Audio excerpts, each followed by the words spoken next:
Hello and welcome to another episode of the Just Talking About Films podcast. My name is Ian Sargentson. And my name is Luke Taylor, and it's great to be with you to catch up on the films we've watched recently and just talk about films in general.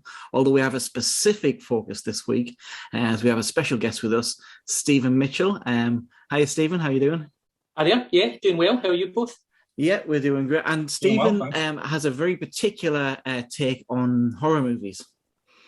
And so we're going to dig in a little bit to that this week and discuss a subject that perhaps me and Ian don't talk about too much. No, yeah, that'd be good. So Stephen, tell us a little bit about yourself, what you do, where you're based, and anything else interesting you think. Yeah, no problem. I'm the Children and Youth Development Officer for the Mersey Synod of the United Reformed Church.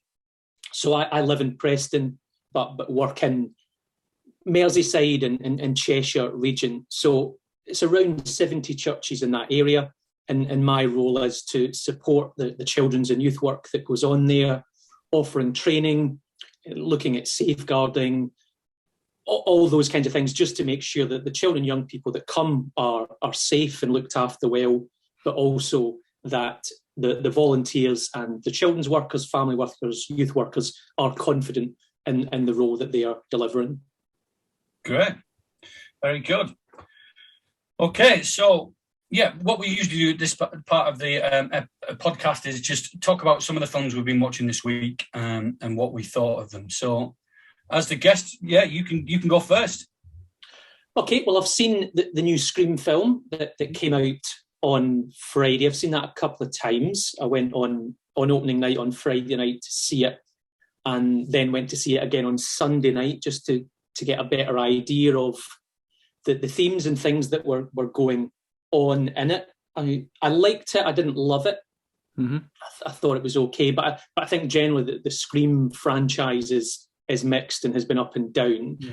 But I think it's one of the better ones. Where would you rate it compared to the others? I think the first, definitely at the top, is the original Scream. I don't think any of them have come close to beating that. It probably comes in joint second place with Scream 4. All right. Yeah. I would say, and then Scream 2, and then last Scream 3. And that would be what I would go for. Yeah, I think that's fair enough. Scream 4 is one of those ones that's less seen and less known, but actually is quite clever, I think. Yeah, no, it is, and I think it was doing a lot of what the new Scream is doing before this idea of what we now call legacy sequels or requels. There's a whole glut of them at the minute where it is a sequel, but it's covering some of the beats from the original, and there's obviously a ton of films at the moment that are doing that. Scream 4 was doing that really back in 2011, before really any of the other ones, before we even had coined the term legacy sequel or a requel is what it's called in the new Scream film. So Scream always seems to, I think, be a little ahead of its time with culture and things anyway from all the Scream films.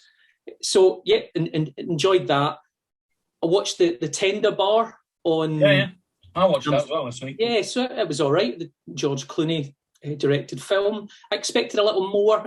It felt very surface level in comparison to, I think, some of George Clooney's other films that he's made, but enjoyable. And then I Bought a Zoo, which was the Cameron Crowe film from quite a while ago. We always, on a Saturday night, try to have a family movie night.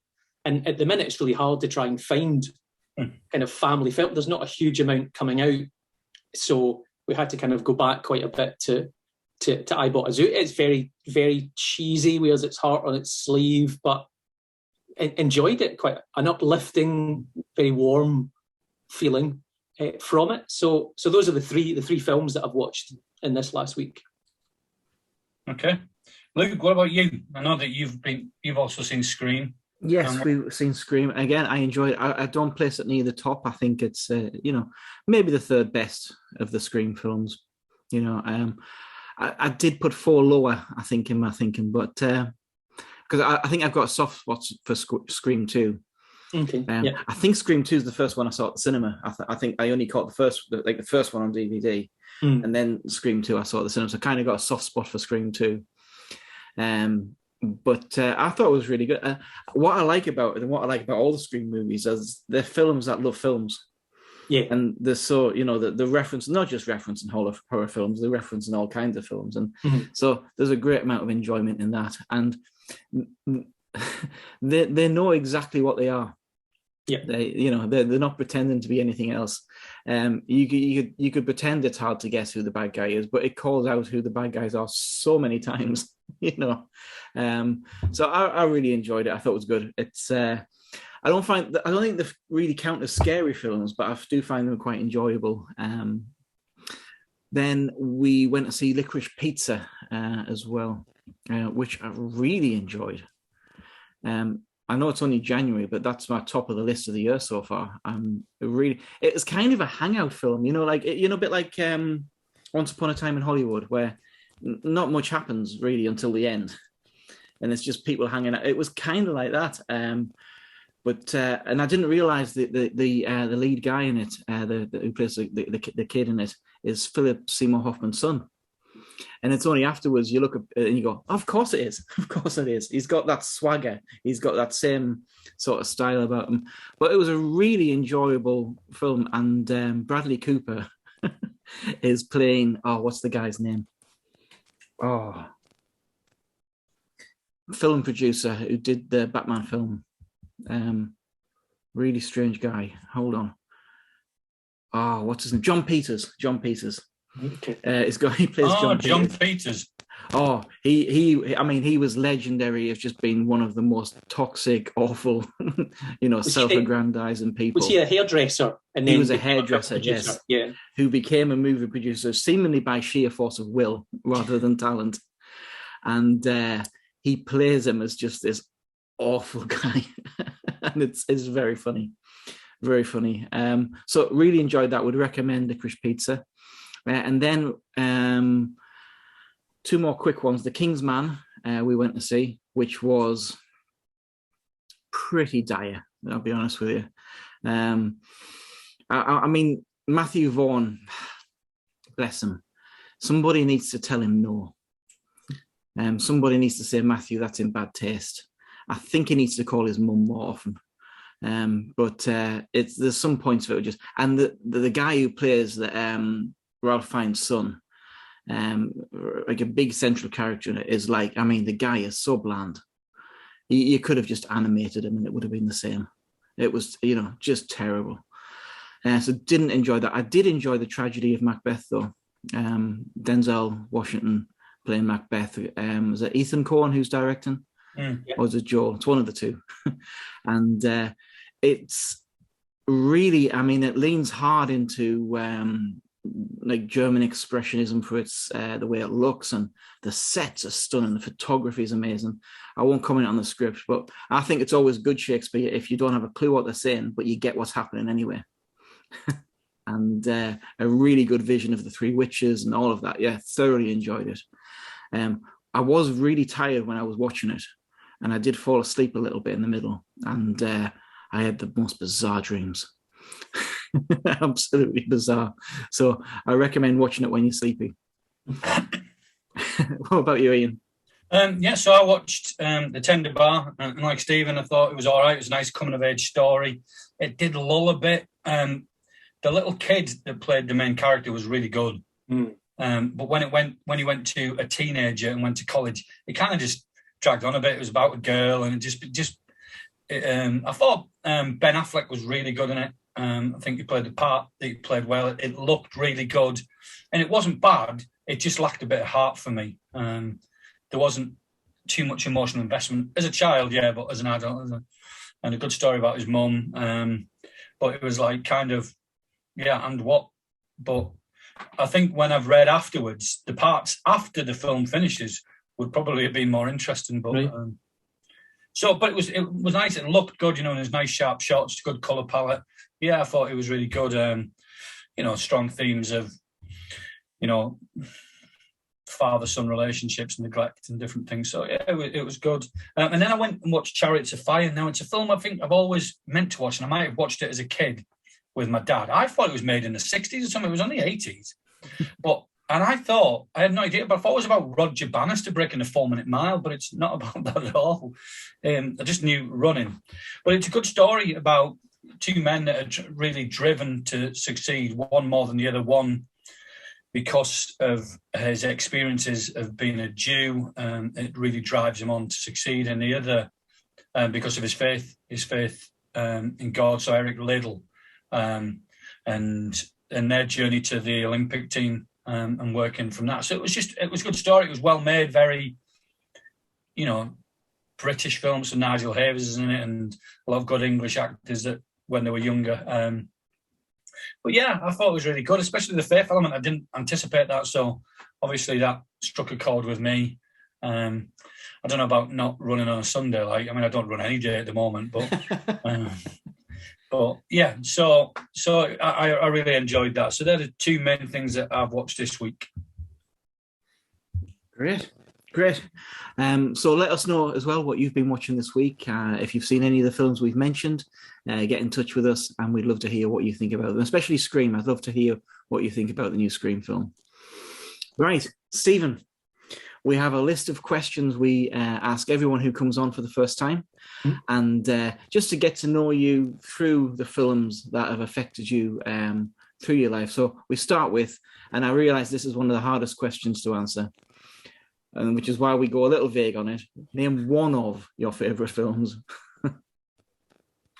I think for me, the one that always comes to mind is The 400 Blows, which, Francois Truffaut from 1959, just to really sound like the geeky film fan, the kind of black and white film from 1959, about ultimately a kid who ends up a runaway and abusive family and all kinds of things like that. But it's one of those films that just stays with you. It's striking, it's heartwarming, it's just beautiful, and it's just one of those films that I've always held on to.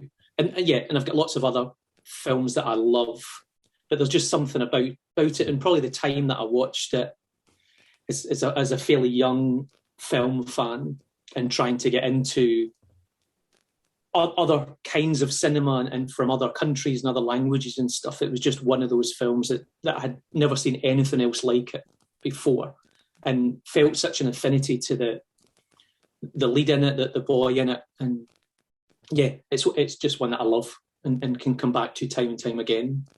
Very good. And this answer may be the same then, but what film would you identify as being the one, or certainly significant, in causing you to fall in love with film and cinema? A very different film, I would say, and it would probably be A Nightmare on Elm Street, the first Freddy Krueger horror film. I probably watched it when I was 5 or 6. 5 or 6, dear me. Yeah. My parents were very lax with what I could watch, because I remember going to what would be year 2 Halloween party at school dressed as Freddy. So Brilliant. At that stage, as a 7-year-old, Freddy was an icon to me, which is a crazy thing to say with who the character Freddy is. But I remember having posters of Freddy Krueger all over my bedroom wall at that age. And I think I understood it, that I then had a love of kind of special effects and gore and makeup, and it came from that. So I think at a very young age I was able to split kind of what was real and what wasn't, and I was interested in the effects and how they did those things, and so it was that really set my passion for film, to see that somebody could create something iconic, but also from an effects point of view. So I would say that's sent me on the path that I'm still on in terms of having a deep love for horror. So even at that young age, you could differentiate between what was real and what wasn't? I could, yeah, because I remember my parents bought a camcorder when I would have been 6 or 7, and at that age I started making little short films. I remember with some friends made a 4-hour version of Psycho. So I must have then seen Psycho probably when I was 6 or 7 as well, the original Alfred Hitchcock film. And so that's it, because I was then making films and trying to do blood effects, I would then watch horror films for inspiration to make those films. So at that age, I was able to be able to split that in my head with what was real and what wasn't.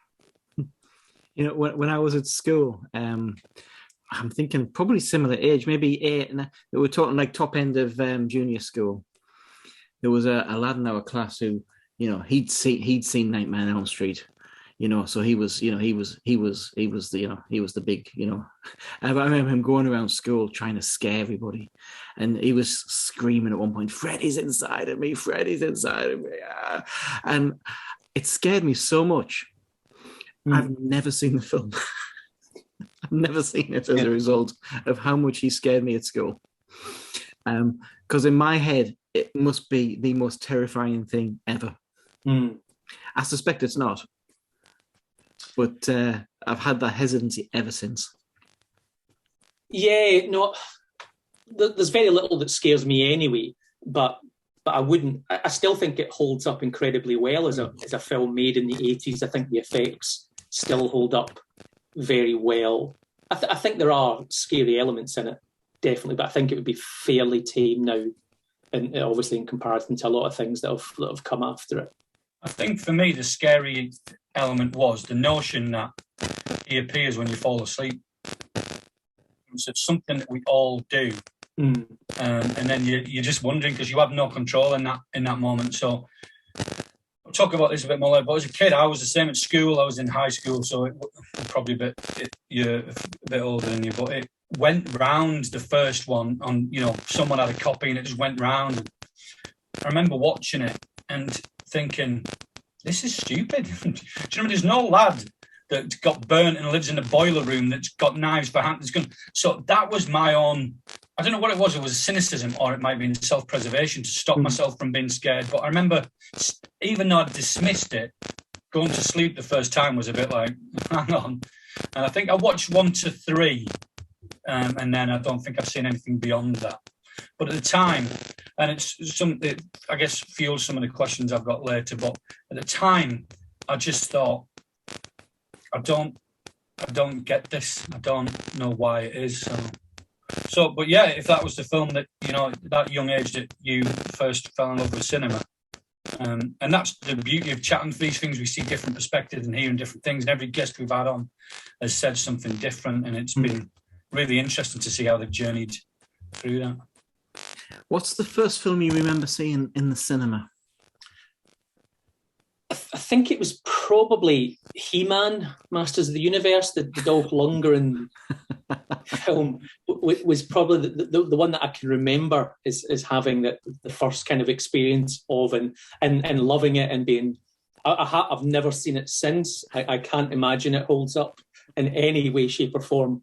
But I remember just seeing this actor, obviously Dolph Lundgren, who looked like the He-Man from the cartoon, and remember buying the toys straight after it and enjoying that. So that's definitely the film that I think of as my first cinematic experience. I'm sure there were others before that, but I must have been maybe 4, 5 at that point of seeing He-Man at the cinema. Yeah, I think I've seen it on video or something since, but not for a long time. But I remember every time I've watched it, I loved it. But I can't imagine I would now because it's just been panned that much. I remember just being affronted because Orko was always my favourite character, and he wasn't in it. I was just, who is this little guy with the keyboard thing? He is not awkward. That was it. I was just like, no, not having it. And what film would you identify, Stephen, as a film that you love that you just don't think gets enough recognition anywhere else? I think that the films that I was thinking of do have recognition, but I just don't think they're seen widely enough. Okay. So there was two that I'd thought of. Queen and Slim was one that had come out in January 2020, I think. Before, it was one of the last films that I saw before, obviously COVID and things. And just, I was stunned by it. I just thought it was incredible. But conversations I've had with general people, that it's not one that's on their radar at all, and quickly disappeared. It was one of those ones that I thought should have Oscar buzz around it, and it just seemed to disappear. It was bad timing for it, really, wasn't it? Yeah, it did fade away quite quickly, because I remember watching it and thinking, oh, this is great. There'll be, similar to you, there'll be a lot of hype about this, but it wasn't, and not many people I speak to have seen it. No. So I think in terms of when you see reviews and stuff, they are 4-star, 5-star glowing reviews of it. But yeah, it's just one that's not seen. The other one similar to that is Wild Rose. Yeah, I loved that. Loved it. Scottish country one. And again, anyone that has seen it rates it highly generally but again, it's one that's not really heard much about. And it's one that I listen to a lot of country music now. And it was all because of that film that gave me a real love for country music that I hadn't had before. And I just a wonderful film. Yeah, I kind of stumbled on it on Netflix. I kept seeing it and thinking, oh, I'm not sure. And then one day I put it on and I just loved it. Absolutely loved it. I thought it was, it did change slightly my perception of country music, especially when people call it country and western. And she's like, no, it's just country. 3 chords and the truth, I think she says, does she? So, or 4 chords and the truth, whatever. But it was just, really good. I've not seen it. In fact, I'm in that position where I've downloaded it. It's on my Sky Planner, ready to watch. And every time I'm looking for a film to watch, I see it and go, nah, something else. But I've only ever heard good things about it. I really need to. I need to watch it. Yeah, I think I watched that and Caliber in the same week and loved them both. They were both just things I'd never really considered before. I think they were both on Netflix and just loved them. Both set in Scotland as well, I think. It is, yeah, both of them. What film do you think everybody else loves it? You just like, I don't get it. I don't get what the hype is about this thing. Yeah, it's another horror one, and I've had lots of chats on Facebook and different horror groups and being told how wrong I am. But I just find the original Alien film so dull. I remember I've watched it twice. The first time I fell asleep watching it at home. The second time I struggled, but I persevered with it and got through to the end. But still, and I think partly that's because of everything. I've seen so many other things that have come after it that were inspired by it, and there's no doubt that so much inspiration has come from that film. Yeah. But I just find it a slog to get. I don't care about anybody in it. There's not one character, not even Rip. I love Aliens. The sequel, I think, is incredible. And I've been told, it's just because it's slow burn, and it's like, there's other films that are slow burn that I love, but just there's something about it. It just does nothing for me whatsoever. And anytime I go into a Facebook chat about it, I get told all the reasons why I'm wrong, but it's just dull, really dull. I kind of get where you're coming from. I mean, I'm okay with it, but I have to admit, if I'm ever thinking of watching an alien film, it's Aliens. Which it is very slow. It takes a long time to get going. Yeah. And would you say? I mean, that's an interesting answer because it might change. Because I've got a question coming up after, but it might, in fact, prove that I am a horror fan. I don't know. We'll see. But would you say that was your most controversial film opinion? The one that causes the most controversy amongst your peers? Yeah, I would say so. From conversations on Facebook and stuff, definitely. that's the one that I'm clearly wrong on, and heretical when it comes to the horror community. To even say something like that, as absurd as that. Another argument's always where moderation reigns, eh? Okay, so that takes us on. So you're here, well, not you're here for the whole thing, but a particular focus was horror, and that kind of leads into it. And I said I had a question on it. So for me, could you define what you understand by horror? Because I think I don't like horror films, but I love the Aliens films, and so many times I'll look on Netflix and it has something in the horror section that is a favourite film of mine. So I'm going, maybe I do like horror films. I just don't like my preconceived ideas of what horror films are. Yeah, I think it's so varied in such a broad church in terms of, if we use that terminology of a genre, that there's so much that fits into it. Because I remember I've listened to a few of your episodes, and both when you talked about how you're not fans of horror, when it obviously came to, for me, coming onto the show. But then on your Christmas episode, Ian, you said that you loved Krampus and Gremlins. No, that was Luke. Oh, sorry. I hated Krampus. I was with it until the bit down the chimney, and then I was off. But Luke loves that, and he loves Gremlins. Like I don't mind Gremlins, but Krampus, not for me. I know. Sorry about that. But I would classify both of them as horror films. I think anything that is there to horrify and however you might see that, whether that's to be scary, whether that's covering dark and sinister themes,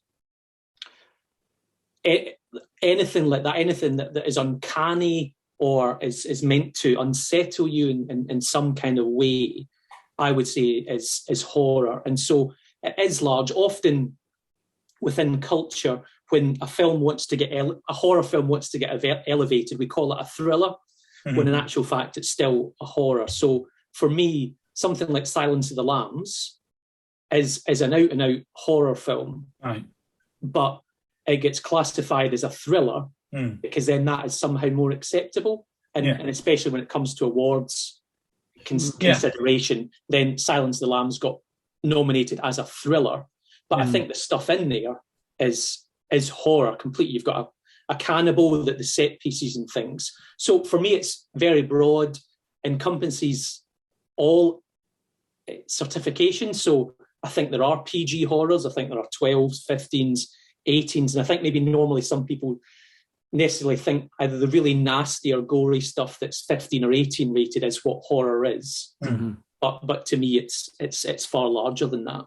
Yeah, and that's kind of what I was driving at, because when I was a kid, horror to me was when I see the box in the video shop of Hellraiser or the video nasties and things like Nightmare that. on Elm Street, Friday the 13th, The Exorcist. That was horror. But the films that I watched as a kid that scared me the most were Silence of the Lambs, Aliens, Jaws. Do you know what I mean? They were the things that I was scared of to different degrees. But sometimes I see the genres on Netflix and it'll say horror, and I'm like, no. So maybe I just had such a too narrow of a view of what horror films are. I think there's something about growing up in the 80s where there was a certain type of horror film that was all over the video shops that maybe prejudiced us against that type of horror film. I remember going into a video shop, before they were respectable, before they were Blockbuster, when they were just corner shops with lots of videos in. And they used to have a TV in the corner. And there was one film playing. I went in, and it was, oh man, I'll never forget it. It was. You might even know the film. I don't know what it is, but there was a scene where these zombies were chasing this girl, and she grabs at one of them and pulls it, and its face comes off, and she pulls again, and another face comes off, and then she's been thrown around a room while being eaten, and a midriff's all eaten, and I remember being in this video shop. I didn't sleep for a few nights afterwards. And, I'd gone in to rent Clash of the Titans. I hadn't gone in to see that. And some of the video boxes scared me. Some of the artwork on them terrified. So I've always had this thing in the back of my head. It's like, I ain't watching anything like that. Yeah, no, I think, in the 80s and the video nasties and the kind of birth of VHS and the lurid covers that many of these low budget horror had. I remember, as a 5-6-year-old going to the local video shop and just standing staring at those covers and wanting to watch them because of what the covers promised. And they never really promised. It never delivered on anything on those covers, really. But there is definitely in the 80s, a very lurid, sleazy side of horror, which was obviously wound up in the Obscene Publications Act and video nasties, where video shops were prosecuted if they even had any of particular titles. And a lot of those titles now are available uncut. So things like the Texas Chainsaw Massacre, Evil Dead, Driller Killer, these kinds of films that were banned outright are now obviously freely available uncut. But yeah, there is, and I think there is that side of things where people associate horror with the gruey, the nasty.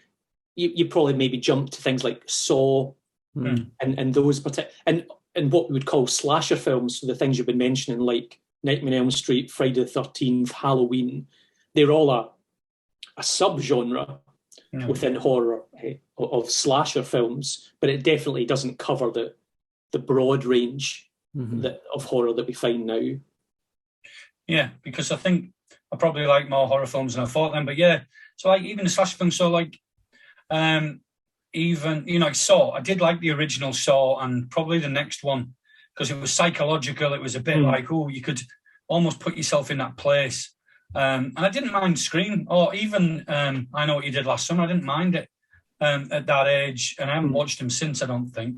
But I didn't mind them because I could see what they were for. It was, say, the Freddy Krueger, Jason, other things that I thought I just can't really relate to because everyone was saying how scary it was, and when it didn't make me jump or I wasn't scared, I thought, well, it's pointless. So yeah, I think I probably like more horror films than I originally thought. So maybe I'm a horror fan because it was one thing that I kind of dismissed, and because it's a huge thing, it's a huge industry. So many times it's even on film Twitter, you see people horror fan, what have.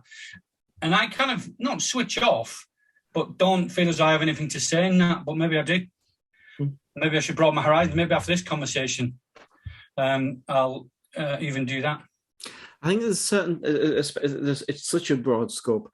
You think there's certain types. I don't mind watching a film that's got something scary and not something like that. If it's something I know that doesn't exist. When it becomes more of the spiritual side of things, things like The Exorcist, and I don't like. That sounds funny. I don't like fiction to really have God the spiritual world represented in that way, because it's talking about something that's very personal to me, and I don't like seeing a fictional version of it. Do you know what I mean? So things like Constantine, I walked out of Constantine. I'm not having this. So that's always something I've always steered clear of, films where it skirts too close to what's real. Yeah, no, I get that. I guess for me, it can be a great conversation starter covering some of those themes, because I think, particularly for me in horror, the only genre of film that takes God, religion, faith, evil seriously are horror films. You often won't find God mentioned in romantic comedies or action movies unless it is that they're using it as a kind of blasphemy in some kind of way, or swearing. But horror films take good and evil seriously. And in most cases, God, religion, faith wins at the end of a horror film. I think The Exorcist, if you can take it, and again, I would say horror films are not for everybody, and if it's something that really freaks you out and disturbs you, then obviously don't watch it. But I think The Exorcist is a great representation of faith I think there's lots of conversations about doubt, because the Exorcist is really about one man's journey from doubt back to faith. But God wins in the end. Maybe that's a spoiler for a film that's 40 odd years old. but faith in God wins in the end of that film. And so I think it is a great advertisement for the Christian faith, particularly in that. And that's one of the things whenever I'm talking to churches and young people about why I think horror films are a good thing is on those issues, that it takes it seriously. It opens up conversations about angels, demons, the afterlife, because horror is the genre that talks about that. Well, let's dig into that a little bit, because that's something you do speak on, is why it's important in your opinion, to watch horror films with young people. And I just found this quote. I love this from the beginning of Coraline, Neil Gaiman's book, where he puts fairy tales, or horror movies, I guess, are more than true, not because they tell us dragons exist, but because they tell us dragons can be beaten. And I think that is important. It's not just that monsters exist, it's that monsters can be beaten. And there is something important in teaching young people evil does exist and evil can be beaten. But do you want to dig into that? Why you feel it's so important to watch them with young people? Yeah, no problem. And I think Coraline is another example of a great horror film, a great kids horror film. And I would always say that if you're ever going to watch horror films with young people, it should be age appropriate. Absolutely. And that you should, and I would say in all cases, get permission from carers, parents, guardians, whoever that might be, because I've known situations where someone is shown an age appropriate. So the Woman in Black, the Daniel Radcliffe remake of that ghost story, got shown to, and it's a 15, and got shown to a group of 15-year-olds. But the parents were up in arms about it because they didn't want their children to see a horror film, and that's absolutely fair enough. So I think permission is so important within that even if you want to show a horror film to a group of young people and it is age appropriate, you should be getting permission from that. I believe that outright. But yeah, I think going back, there's a number of things. I did a seminar at the National Youth Ministry weekend in Birmingham, which is about 1,000 youth workers come together every year for it's run by Youthscape, Christian youth charity, and it's the only thing of its kind now within the UK of large scale worship and training and seminars for those involved in youth ministry or children's ministry. And so I spoke on why I think you should watch horror films with young people, and from the Christian perspective, definitely that key thing of how faith is seen in horror films, because the Conjuring, the whole Conjuring universe, which covers the 3 Conjuring films, the Nun, Annabelle, it's a whole bunch of those movies, and at the centre of it is a Christian couple who go and perform exorcisms. They are based on a real live Christian couple. The films obviously are fictional in most cases, but there is truth behind it. But in those films, they talk a lot about their faith, and it's held in a high regard in those films, as are in most horror films. Whenever faith or religion comes up, it's taken seriously. And so if it's ever from a Christian youth work point of view, I think those are great reasons to then show horror films to young people, because I think, as you said, it talks about evil, it talks about faith, it talks about God, and it takes them all seriously. It takes them that they are true, that there's no question around that, these things are true, and that God is more powerful than all of them. So that's the kind of the Christian element. I would say in general for youth work, I think often horror films, more than any genre, are like parables. They actually have something to say. There's obviously a whole bunch of horror films that don't, are kind of hack and slash, gory things, and that's fine and that's there. But I think particularly a lot of the horror films that I love have a message. It's their way of talking about a particular theme or issue. Like, for example, there's loads of horror films released in the last decade that talk about mental health, and mental health and horror is becoming a big thing. And I know there's a documentary being made at the moment that looks at how horror films can help people with their mental health. That might seem a strange concept, but in terms of looking at things like dopamine levels and endorphins are raised when you watch something that maybe terrifies you a little bit, which then prolonged viewing of that reduces anxiety and stress and things like that. So like running can have the same psychological benefits as watching a horror film. And there's been different studies on that. There was a paper released during the early stage of the pandemic. Can it have the same physical effects? I don't think so. Oh, okay. No.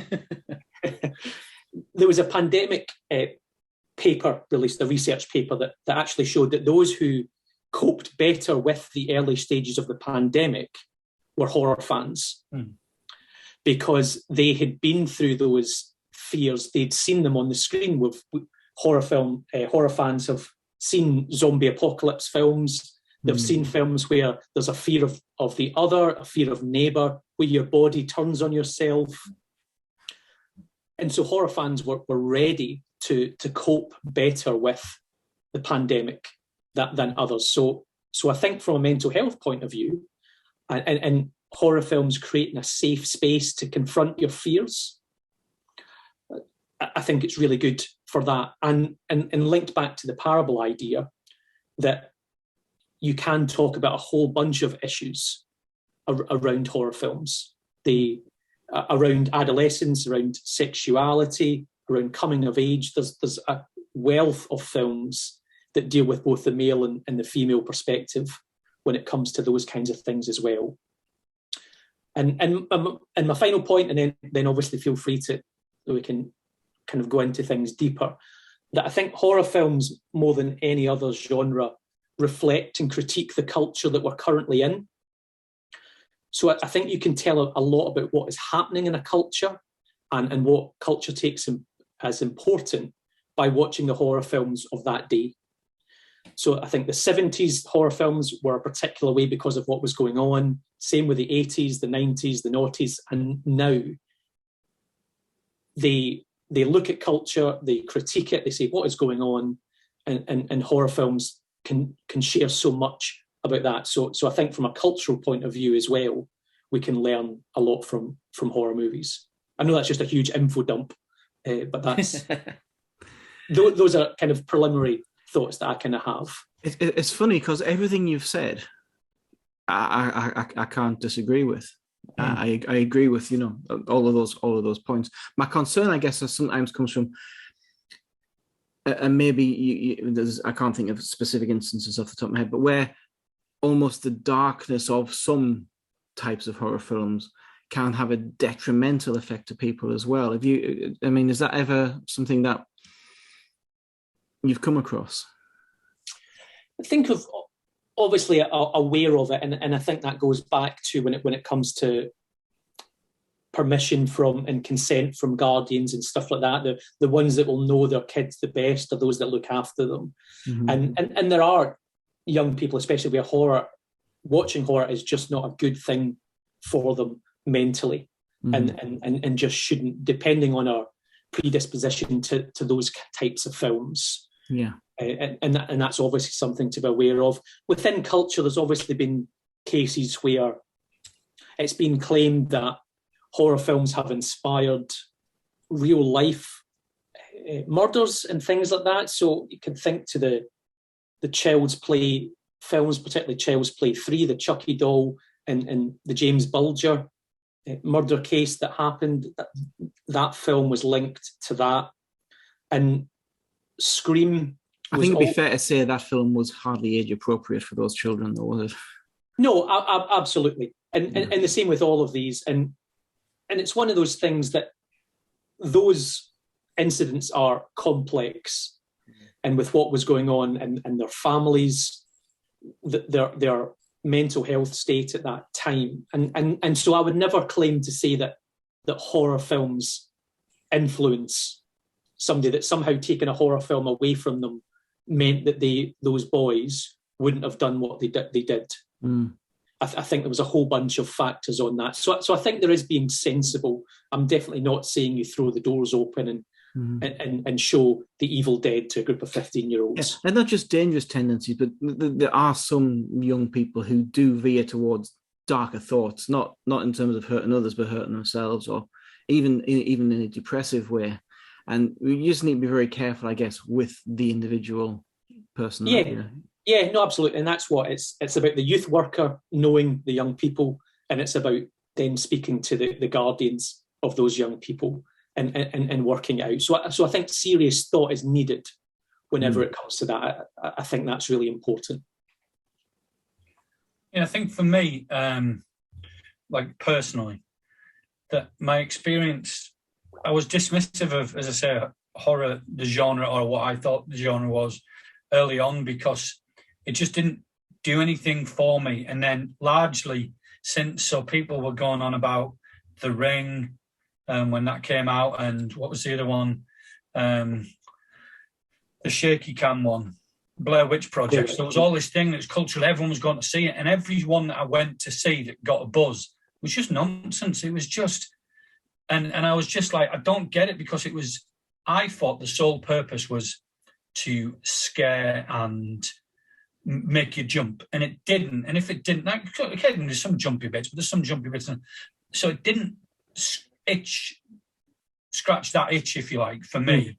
So I dismissed it, but I never recognised really, because me and Luke will talk every week about films and what the themes are and the story, but I've never thought about them in any horror films. I just thought they were supposed to be as gory and as shocking as possible with a big threat element. That was all I thought. I didn't realise, or I certainly haven't seen, apart from, as I say, Saw was the one that changed it for me a bit, that it made it psychological. What would you do in that situation? What would you choose? Then I was, all right, I'm invested now, because it's asking me, the viewer, what I would do in that situation. Do you know what I mean? Or does and then the moral question, does that person deserve this because of what they've done? So I got it on that level, but not many others I've got. Same with like Scream and the slasher ones, like any slasher films, it's like, kind of get it and it's entertaining and you hope they get away and you're just waiting for the threat to be neutralised. But beyond that, I didn't really see anything else. So maybe I was watching the wrong ones, or I was just not watching at the right place. But it's interesting what you say about The Exorcist, because like Luke, again, I've just avoided it for years because I perceived that it was glorifying the evil rather than, you know, the good that can be beaten. I just thought it was a glorification of the demonic rather than a documentation of good versus evil. So that's where I'm coming from. So I can't really speak into it. And that's why I was looking forward to this conversation, to get a different perspective and to hear your thoughts on it. So, yeah, it's been really interesting for me to think those things. Yeah, and I would say with The Exorcist, it's still an 18, and it's strong for that reason, that there's stuff in that film that I've never seen since in a film. So it's a strong, you need a strong stomach at points within The Exorcist, because some of the images and stuff on there are really tough to watch. But yeah, I would encourage finding some other horror films that actually have something to say. Clearly, the slasher side of things doesn't work for you, but I could recommend a whole bunch of films that actually psychologically have something to say that I think might engage your brain in a more interesting way. I remember in 2012, and it stuck with me, there used to be an event called the Youth Summit that, again, was a big Christian youth work gathering. It was similar to the TED Talks. You were given 10 or 15 minutes to talk about a particular thing.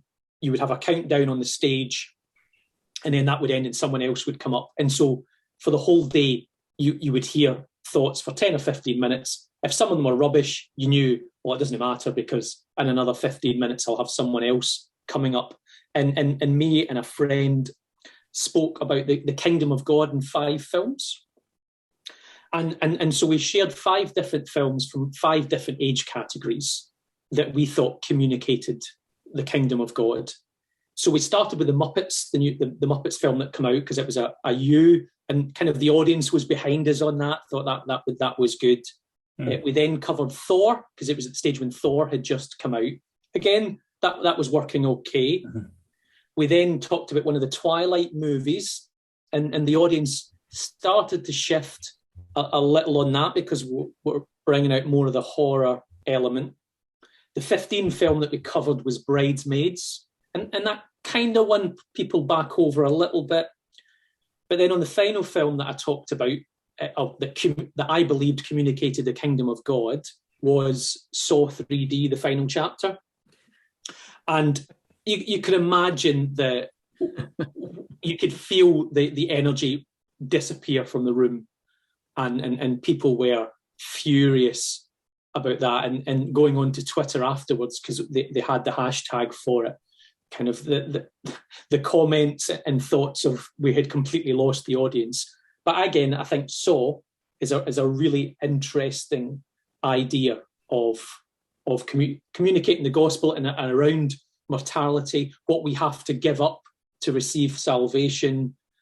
There's a whole, and maybe sometimes I read too much into stuff, but that's just the way I am. But I think in the last decade, there has been so many horror films that have dealt and wrestled with really interesting stuff that I wouldn't find scary, but from a psychological point of view, I found fascinating and brought up some really interesting issues. So I would encourage you to seek out some of them. And do you find, Stephen, that people like Luke and I, church leaders or youth leaders or something, often have a similar reaction to what we've had in terms of horror films and to what you're saying? So their experience is we've steered clear of them, and there is a caution with that. Yeah, absolutely. I'd say that's the definitely the majority response. The people that I know on Twitter who would say they're Christians and love horror is a small community, and we get to know each other really quickly. And at the National Youth Ministry weekend, the seminar that I ran, so there was 1,000 people there, 30 turned up to hear why I thought horror was a good idea. And so that shows you, I guess, we're I think for a lot of people, they were just like, nope. I think if I'd titled it 5 Things You Should Know About Squid Game, then I think at that stage I would have had a lot of people come, because I think I would classify that as horror adjacent. It's not out and out horror, but there are horrific elements within it. And I think people would have been more interested to maybe have explored that. But generally, I think initial conversations with people, is the preconceptions they bring are very much horror is dabbles in darkness and evil, and is gory and is horrible, and it's something we shouldn't engage with. And I guess that's similar to when Harry Potter first came out. I know you have discussed that on the show, people rewatching them. I remember the uproar, and the church that I was going to at the time was planning to go and picket outside the cinema, because we were encouraging young people to engage with witchcraft. And I think that's now a minority view. It is still there, and there are still Christians that would hold to Harry Potter as just as a gateway to witchcraft. Yeah. But I think that we've generally come around to the idea and see, because we've seen the whole story now, we can see that the parables that are in there, we can see that the journeys and the themes. And I would say it's the same for horror. When people understand horror a little bit more, maybe watch some films that are exploring themes and things that are interesting, I've seen people change their mind. But they always start generally from that place of, it's a no-no. Yeah, because even like, as much as I'm enjoying this conversation, there's still a bit of discomfort for me. But this is the view that held consciously or subconsciously for a long while. Do you know what I mean? It's just been there. And I think I'm in a similar. Whilst I agree, parables are very important. Exploring stuff that in a safe environment again, but there's still that slight little thing where, certainly in some movies I've seen, where it's like, I didn't want to see that. That thing, that image, that's, and once it's in there, it stays in there and stays with you. And but that's a certain type of film, I guess. It's not it's a very narrow definition of horror of what I've got there. But I'm thinking something like Midsummer. Yep. There was some stuff in there. I kind of wished I hadn't seen it.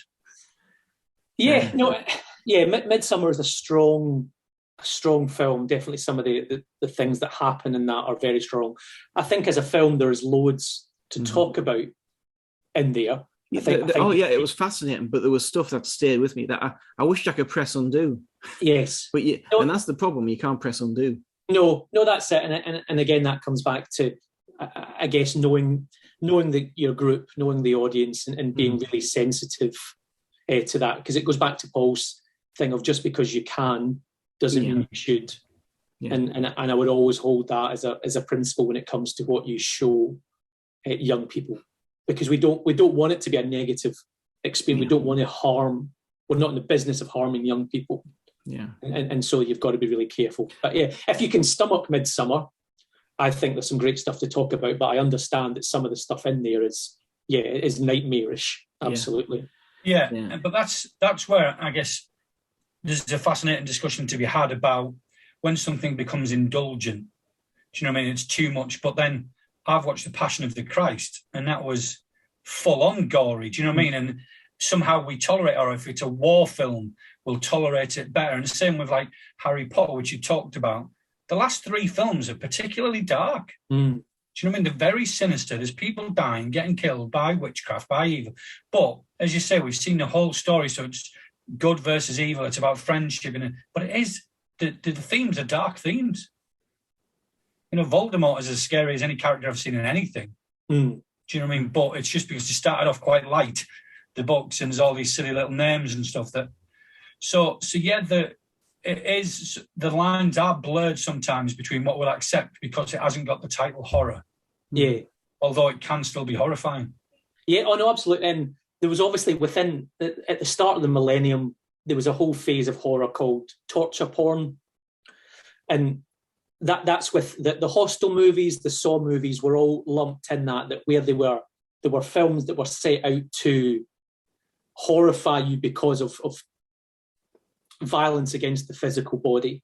And that was as a response really to the stuff that we were able to see on the news at that point and on YouTube, particularly around what was going on in Iraq and other places. You could watch torture on YouTube in the early noughties when it came to after 9/11 and stuff that was going on there. And so filmmakers were then trying to think. You could watch a Michael Moore documentary and see stuff that you can't unsee. Again, stuff that's just as bad as some of the stuff in Midsommar.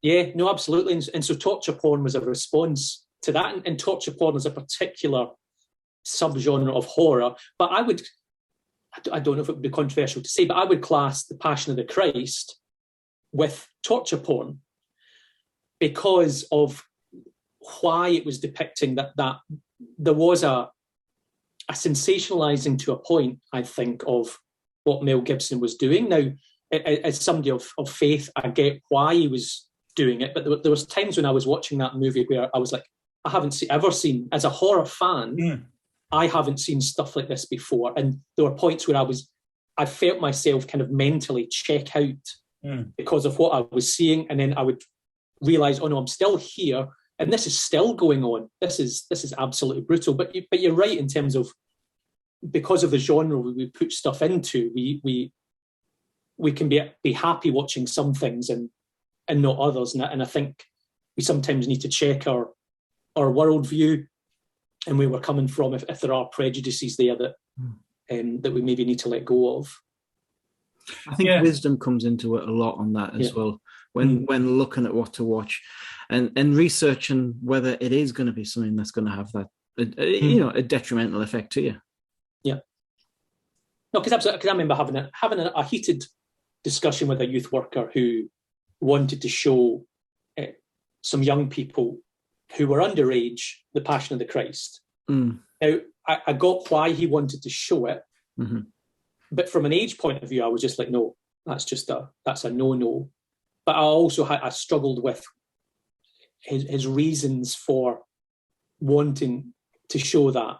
And so I think, it's being wise about why and what your intentions are for showing something as well. And Stephen, you said that on Saturday night you watch, you're trying as a family watch a family-friendly film. So do you as a family then steer away from this genre until an older time, or until... Or age-appropriate ones? Yeah.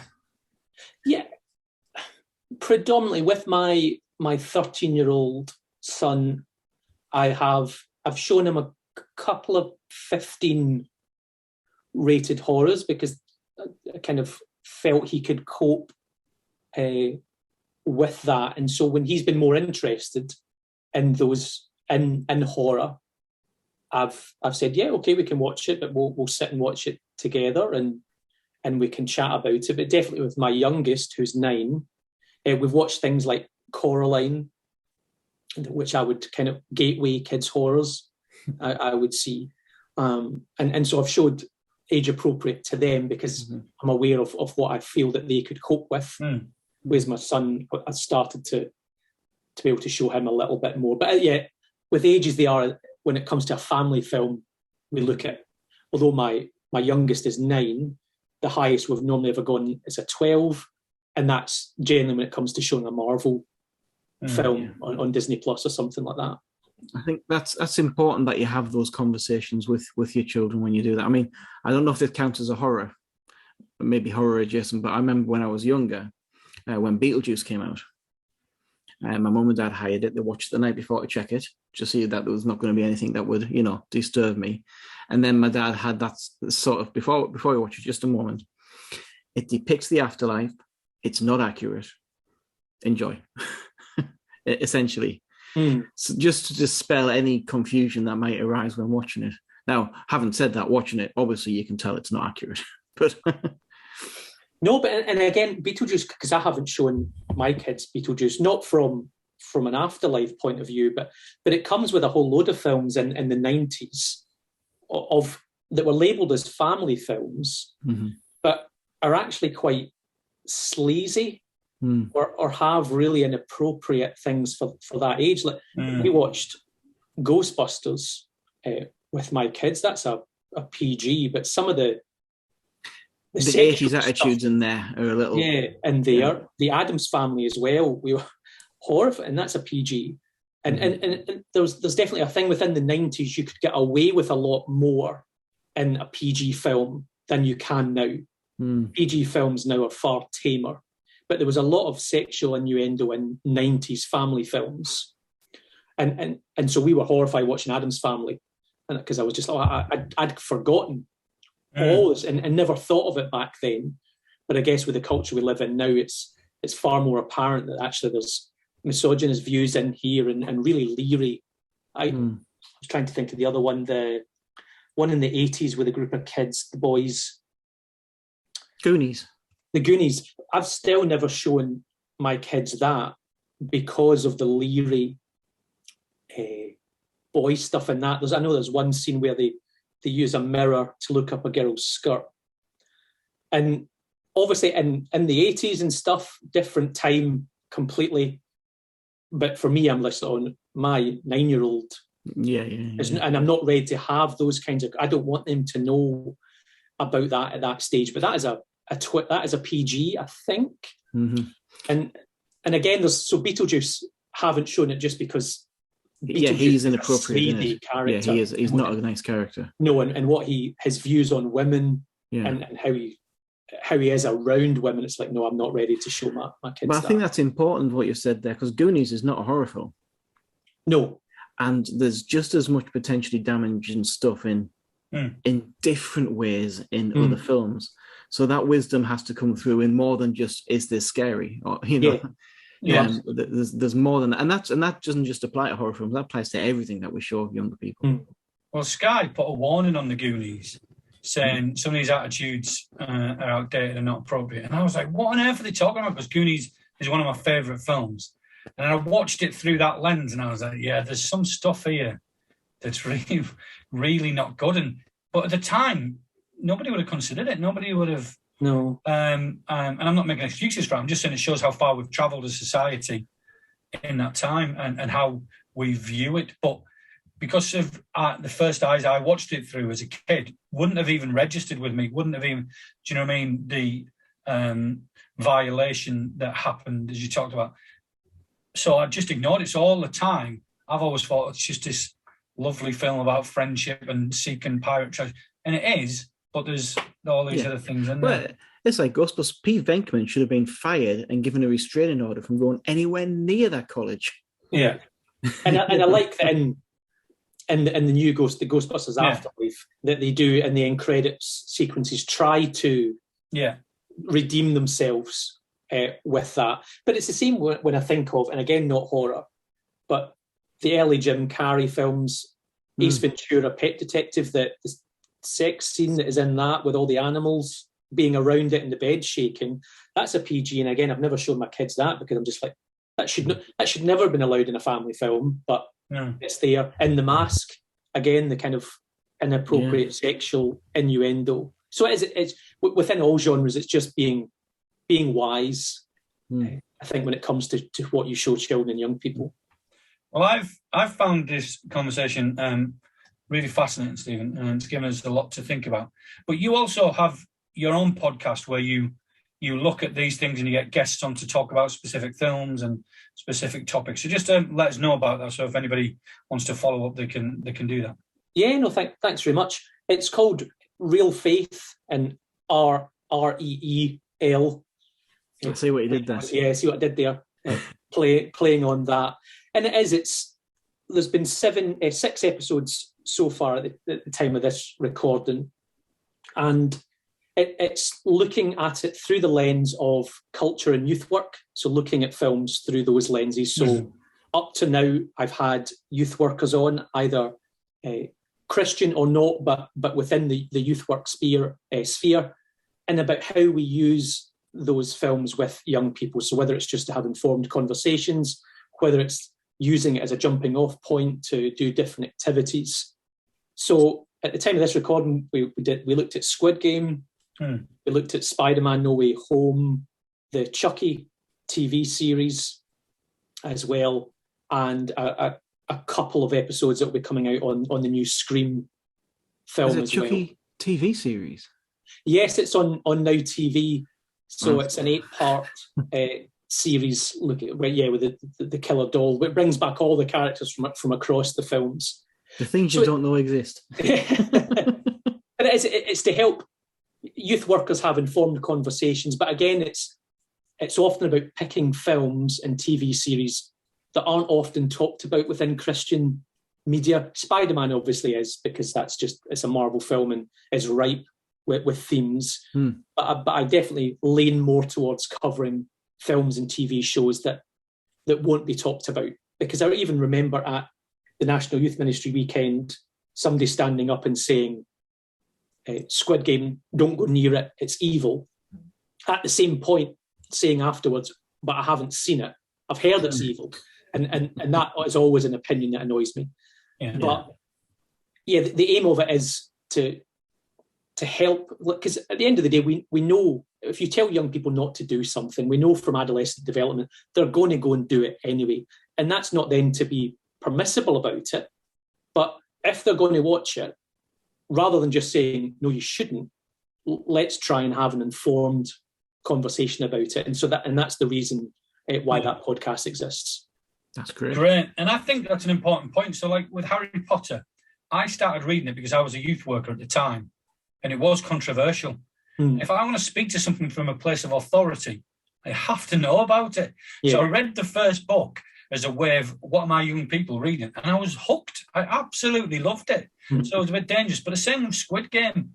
When it's so popular in culture, you've got to understand, well, what's the attraction and find out. And I'm not saying do that for everything, but then I'm going, right, there is, it's gruesome, it's gory in bits, but it, again, like I said about earlier about Saw, it makes you ask questions about people, and there's some really strong ethical and moral themes run throughout it. Mm. Yeah, and so hopefully from the podcast point of view, we give the plot, and then we talk about, so even if people then don't want to go and watch the film or the TV series because they're predisposed just not to like, or they'll find that thing upsetting, hopefully the podcast will help them still to have an informed conversation with somebody, even if they haven't then watched it themselves.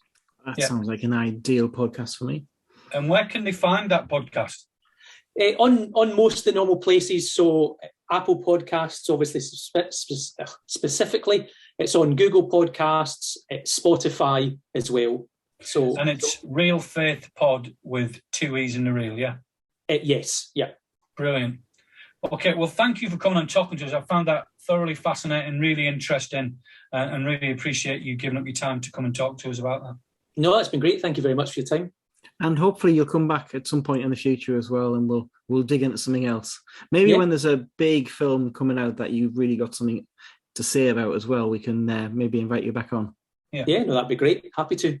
And if you're a film fan or horror fan or a Christian fan or whatever fan you are listening or watching this and you've got some opinions, we'd love to know what you think. We'd love to know what your experience is by whatever your frame of reference is and what what shaped your views. We'd love to just open that conversation further. And Stephen's on Twitter, follow him, have a chat with him and see what you think. But yeah, we'd love to hear what you think. So that's been really good. And we look forward to seeing you next time. Great. Thanks very much.